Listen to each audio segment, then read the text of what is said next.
Nous prenons la lecture brève. Le Seigneur soit avec vous. Et avec votre esprit. Évangile de Jésus-Christ selon Saint Jean.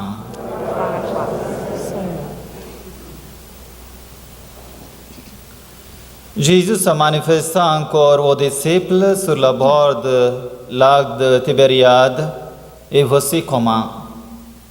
Il y avait là Simon-Pierre avec Thomas, dont le nom signifie jumeau, Nathanaël de Cana en Galilée, les fils de Zébédée et deux autres disciples. Simon-Pierre leur dit, « Je m'en vais à la pêche. » Ils lui répondent, « Nous allons avec toi. » Ils partirent et montèrent dans la barque. Or, ils passèrent la nuit sans rien prendre. Au lever du jour, Jésus était là, sur le rivage, mais les disciples ne savaient pas que c'était lui. Jésus les appelle, les enfants. Auriez-vous un peu de poisson? Ils lui répondent, non. Il leur dit, jetez le filet à droite de la barque et vous trouverez.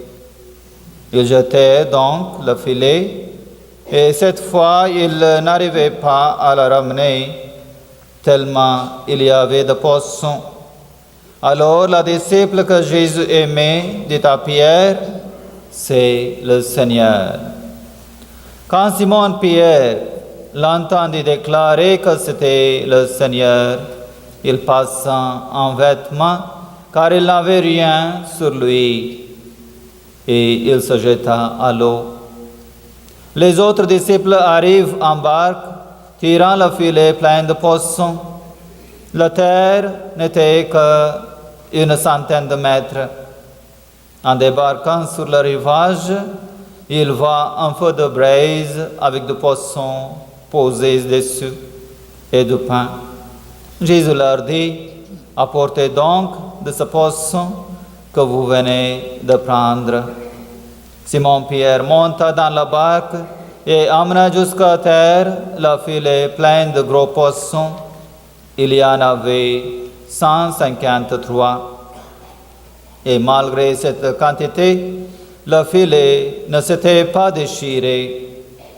Jésus dit alors, « Venez déjeuner. » Aucun des disciples n'osait lui demander, « Qui es-tu » Il savait que c'était le Seigneur.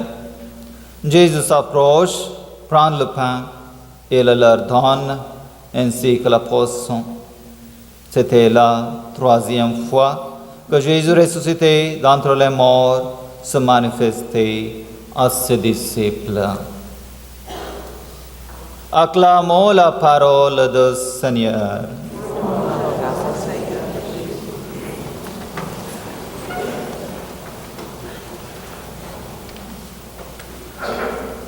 Tu es là au cœur de nos vies. Tu es là au cœur de nos souffrances, au cœur de nos joies, notre bonheur. Vous voyez, quand les disciples ont manqué de poisson aujourd'hui, il était là. Quand Thomas a manqué de la foi, quand il a douté la résurrection de Jésus, il était là. Il est toujours avec nous aujourd'hui, avec l'Esprit Saint, avec son témoignage. Vous voyez, mes amis, dimanche dernier, l'Évangile nous a parlé du passage à la foi de l'apôtre Thomas. Il est passé d'une foi qui demande des preuves à une foi qui dit « Mon Seigneur et mon Dieu ». C'est arrivé pour nous aussi de temps en temps pour douter notre foi. Et aujourd'hui, c'est de Pierre qu'il est question.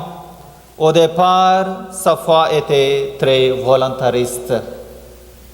Aujourd'hui, la même foi, elle devient une réponse à la confiance que Jésus lui témoigne. Tout commence, mes amis, aujourd'hui par une décision d'aller à la pêche. Une pêche qui s'est avérée infructueuse. C'est dans cette situation d'échec que Jésus rejoint ses disciples. Il leur fait recommencer leur pêche. Et là, le résultat dépasse toutes leurs espérances. L'Évangile nous parle de 153 poissons. Ce chiffre correspond au nombre d'espèces de poissons connus à cette époque. Et aujourd'hui, il vient symboliser l'autorité et la mission universelle des apôtres, des nations, des populations. Vous voyez, il est là toujours pour montrer sa résurrection. Quand tout va mal, il est là sur le rivage. Bien souvent, nous ne le reconnaissons pas. Pour le reconnaître, il faut avoir fait le passage de la foi pascale, comme nous avons vécu des belles célébrations, en commençant le carême de Pâques et aujourd'hui. Vous avez écouté les paroles, des belles paroles qui nous encouragent. Et aussi on était comme Pierre et Saint Thomas. Si nous sommes trop encombrés par nos soucis et par tout ce qui nous retient loin de lui, nous serons incapables de le reconnaître. Mes amis, la miséricorde de Christ ne connaît pas de limite. Il est toujours là où nous en sommes pour revivre notre espérance. Comme Pierre, nous sommes invités à plonger et à lui faire confiance sur parole. Avec lui, nous sommes envoyés dans le monde pour témoigner de cette foi qui nous anime. Vous voyez, la première lecture nous montre les apôtres dans cette mission que le Christ leur a confiée. Aujourd'hui, nous les voyons devant le même tribunal qui a condamné Jésus. De lourdes menaces pèsent sur eux, mais ils n'hésitent pas à affirmer leur foi en Jésus ressuscité. Ils choisissent d'obéir à Dieu plutôt qu'aux hommes. Ils ne craignent plus. Avec la confiance, ils proclament qu'il est ressuscité. Ils témoignent au peuple la présence de Christ, mes amis. Et aussi aujourd'hui, nous avons cette illustration qui nous explique l'Évangile. Dans cette illustration, Jésus qui attend pour les disciples. Il voulait donner quelque chose à manger parce qu'il n'avait rien. Il comble de grâce, il comble de sa présence. Nous avons entendu un passage de l'Apocalypse de Saint Jean. Ce livre a été écrit pour des chrétiens persécutés. Il nous invite à rendre gloire à l'agneau immolé, vainqueur de la mort et du péché. Il y a bien sûr des catastrophes et des violences de toutes sortes. Et aujourd'hui, encore plus qu'autrefois, les chrétiens sont persécutés ou tournés en dérision.